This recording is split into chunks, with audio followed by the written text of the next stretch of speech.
Bonjour à tous. Alors aujourd'hui, je vais vous parler de la DBX 10 de chez ZD Racing. Donc très bonne voiture, mais un petit peu fragile. Donc voilà. Donc hier, après avoir pris quelques bordures, j'ai cassé la transmission. Donc on peut voir un petit peu quelques défauts sur les axes de transmission arrière où on peut perdre les boutons sur les axes. Donc, d'où la perte de transmission arrière ainsi que l'axe principal qui, pour la deuxième fois en très peu d'utilisation que je change. Donc, produit extrêmement fragile. Donc, à ce jour, j'ai décidé justement je ne sais pas si on pourra voir un petit peu ici, de pouvoir un petit peu consolider et de changer les pivots, de les mettre en alu sur la direction à droite et à gauche, et ainsi sur l'arrière, donc remplacer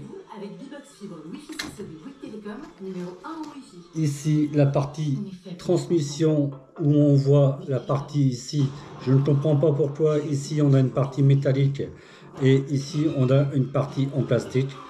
Dans tous les cas, la partie en plastique est cassée, donc il va falloir que je remplace cela. Donc j'ai acheté un kit en alu, donc qui devrait pouvoir remplacer justement ces transmissions en plastique, mais malheureusement n'est pas livré avec les jonctions des deux socles de transmission arrière. Donc je les ai commandés aujourd'hui, donc à voir maintenant ce que cela pourra donner un petit peu plus tard. Donc sinon, point de vue transmission différentielle, on peut constater qu'il n'y a pas de jeu. Donc pour la bonne forme, je vais rajouter un petit peu de graisse, voilà, et voir un petit peu aussi profiter pour ouvrir les amortisseurs ici, pas ici, pour voir un petit peu le niveau d'huile. Donc voilà un petit peu mon retour sur la DBX. Donc pour lequel j'ai changé les pneus pour pouvoir faire un petit peu de route. Donc voilà, à la base c'est les pneus crantés, là je les ai changés. J'ai acheté également des pneus un petit peu plus, plus crantés. Ici on peut le voir, je ne les ai pas encore déballés pour faire un petit peu plus de tout terrain.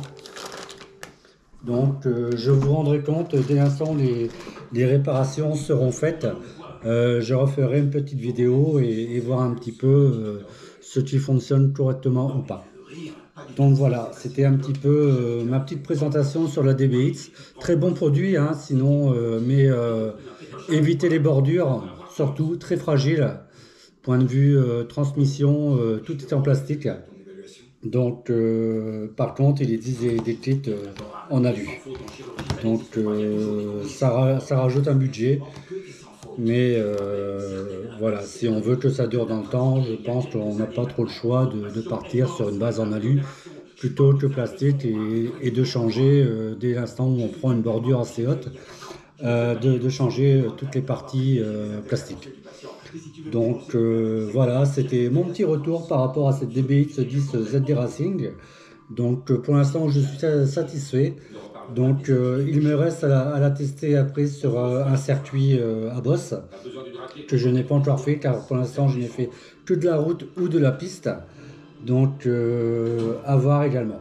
Donc cette ZD Racing, donc je l'ai passée également en ULRS.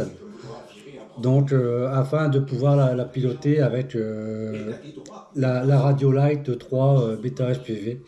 Comme ça, c'est beaucoup plus pratique. Moi qui ai l'habitude de jouer étant gamer, de jouer aux jeux vidéo, je trouve plus pratique comme je fais beaucoup de Formule 1 en simulation, je trouve plus pratique d'avoir une manette de ce style-là pour pouvoir piloter cette voiture. Voilà. Et également, j'en ai profité pour pouvoir l'équiper en FPV, comme vous pouvez voir ici. Donc avec la batterie pour alimenter le VTX refroidi par le ventilateur. avec l'antenne fixée par le dessus, un support GoPro et la caméra. Mais bon, à éviter sur les chemins un petit peu bosselés, car on a beaucoup de vibrations quand même. Donc idéal sur le bitume. Donc, donc voilà un petit peu ma présentation de cette DBX. Donc écoutez, si vous avez des commentaires, n'hésitez pas. Et puis je vous dis à bientôt pour une prochaine vidéo. Ciao!